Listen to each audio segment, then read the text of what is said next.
Chaque passé fois ça na esclave. Bandi mais biso ça na église wana.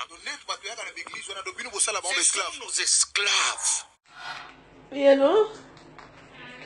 Quand à la Facebook, on m'a dit vidéo, Bishop Tchatumba Sali, habite aux esclaves. Tinde to la tabatalon, en tout ma maquillage, to qu'une église, vraiment, tous à la biche, on débat tout, tous à esclaves.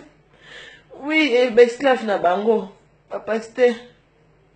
Qualification mon mabé, et j'ai mon comme mabé vraiment, to kasane, tous à bateau malonga. Oui, parce que pour notre dette, on tire la bango, dîme na bango, na bango, offrande na bango.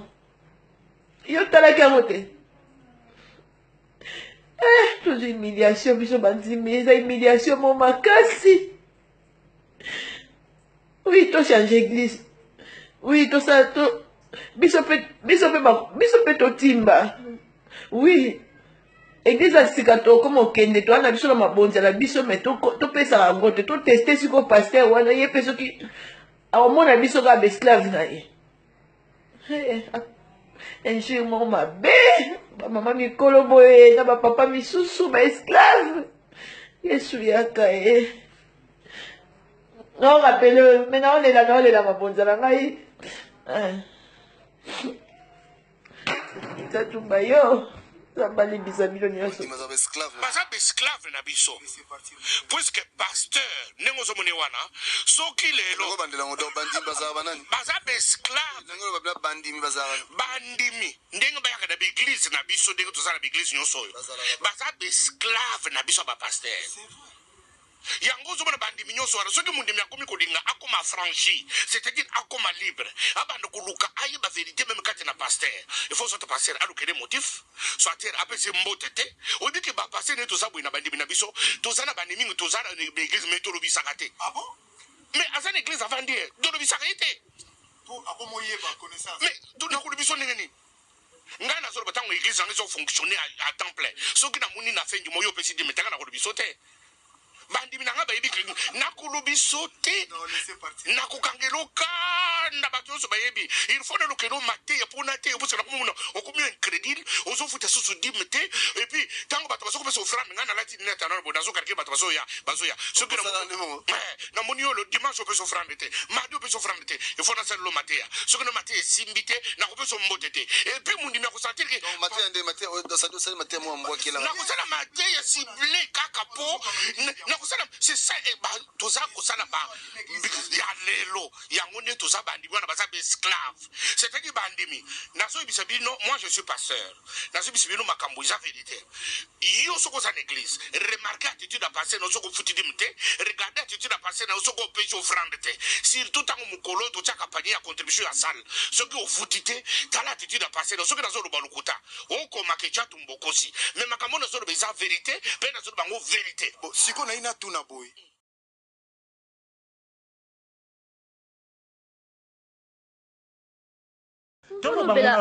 Papa Olangi. Et mana kimia, c'est-à-dire que azalaki mosali nzambe ya solo, asali nzambe na solo, accueilli vraiment na repos. Oyoyo, eza prévu pour na bana nzambe. Vous voulez me contredire? Bien me contredire. Oza libre, loko la journaliste mais eloko attribué mbala moko wana negar na yo. Yo ape mana kimia te. Eza kutu pona ngate, eza te déclaration na osali pe a son âme nde mutu ekolongola ye na séjour de mort pour que ememaye na repos, na paradis. Non. Ndenge za ndenge wana type wana aza na souffrance, na lieu de tourment. Non, parce que yo souhaité pe a son âme nde nzamba kochesika malam toponga na lobi kaza na lieu de tourment. Mais Bible yebisi biso, il est réservé aux hommes de mourir qu'une seule fois. Après quoi vient le jugement. Sikoyo, mutu oyoyo, na tango azalaki na bomoy, parce que pardon, repentance, salut, mutu azako bénéficier nango tango aza en vie. Papa Olangi tango azalaki en vie, ensemble avec sa femme, maman Olangi. Oyebi ba contribuer na combien il y a destruction à ba famille, ba sali ba dégâts. Combien bakabuli mabota boni na thème diabolique central na bango servitude. wana penande zalaki thème chéri na bango servitude. Bato ebele baza na poto bayebaka même suite ya bafamille na bango awa te, tout simplement parce que bangola bamela bapourriture bakolokente nourriture ya lukuta.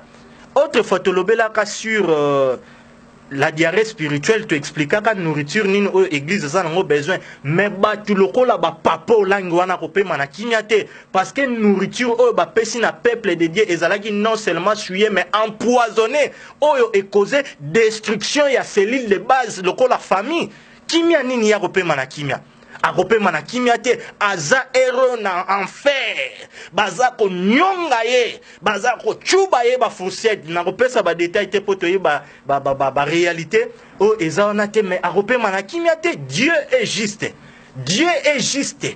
Ero baza ko sala ye soki cabri soki hamburger nakati enfer.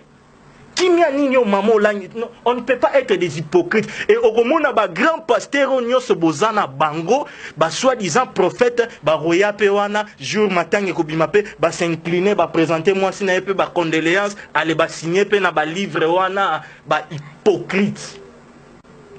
Papa Olangi, mulimo na ye ko ikope manakimiata.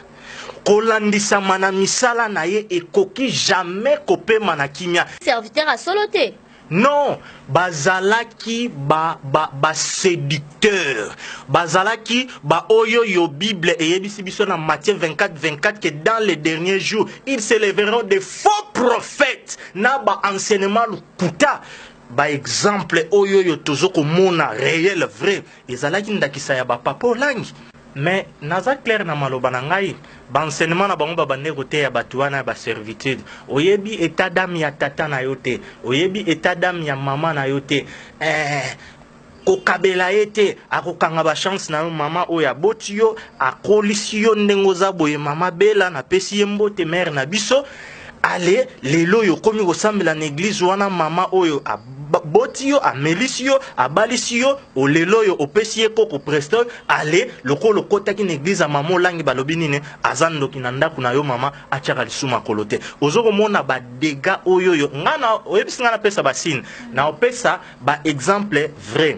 Donc mutu lokola mukuna tala oyeba masumu so ezaki na koyiba téléphone na yo ana ki na teki après des jours na sengi nzambe pardon et si nango mais mukuna péché na ye eza comme état. Donc ndenge alala ka soki pesa bota na fi wana sans compter ba gender mususu to lo blano o batunyo so bayebi ozo comprendre ma sœur Glody. Donc ne à vivre na ekobo il y a pas à raisonner, la Bible est claire, les adultères n'hériteront point le royaume des cieux. Donc président ya Renaissance ko se tromper na bato belo balanda kayote na sima papa soki lelo un cadavre le rôle la papa Olangi yo pena vert donc yo pena donc ba oyelo na ba kagude donc ba demo peno ya solo pena ba roya na ba chipoi ba tombolo na ba fourchette na bango pore ba yego joyo ko batunyo so pona okaka mabe batunyo so kaka bango ni wa boma Congo siko banani baza ba vrai serviteur na betaka c'était likolo ya eloko wana. Maman Glody, monake ba pasteur babomi Congo. Par là, qu'est-ce que je vais dire? Batou, condition de vie, eza moboulou. Si koyo ba pasteur, au lieu peut-être ba tenir compte, ya mboka otozali, ya ba condition na biso ya façon otoza ko souffrir, mais bango balobi, non. Biso petoye shida na biso, kop na biso na mukongo ya Yesu na ok na exemple moko terre à terre lelo yo ba église et comment na ba campagne oyo kata mosusu 15 jours ba PCP programme bien baleki na télévision balobi que non toza ko bana de 7h à 11h to yeli suko reprendre de 15h à 20h siko yebisanga de 7h à 11h bozui pause bobandi de 16h à 20h bobomi mutu journée mobimba et okomona ba aventurier pe lokola ba Didier Mayemba aza fier ya koleka na wana chama kelele ke non na limete boya kimabinkaka bokomona alors moi na nzamba solo lokola ba biso tango na leka na wana epesa nga passe Maman Glody pona kotala bazoko zala pe fier ya koloba kete comme plus de 8000 personnes bokangi bango toute une journée là-bas. ba pasteur bakomi kokanga batu batan ebele na prière parce que mutu tango alekisi tan ebele na kati ya soi-disant église ndenge nauti kopesa programme wana toute la journée pendant 15 jours bato ya mitema mabe bavoler lisusu lokola voici l'homme bosali campagne au dépouiller bato akobimisa lisusu stratégie mosusu inspiré na ténèbre ke semaine oyo tozobanda tozokota lisusu croisade campagne mosusu mpona koconserve mapamboli oyo tozwi alors bato ntango baza na temps ya ko débrouiller te mama Glody lokola gouvernement sali batelo ko passer temps nyonso na église na église yangwana okomona ke na l'église wana pende bazo okende soi-disant ba ote ya bango kaka yonde Esther a famille na yo yonde Moïse a famille na yo ozala mutu kasi mokila te jamais baza côté ya bango ba principe oyo nzambe achake mutu il faut travailler, le travail procure l'abondance. Alors la dîme n'est plus d'actualité. Enveloppe et action de grâce ezalaka na yango te. Pasteur akoki kozwa charge ya famille na ete alinga mwasi moko ya choko apakolaka mafuta $50 charge wana nyonso abamba na kati église boza libre na kati église mutu il faut pesa librement ba chrétien balingi yango te.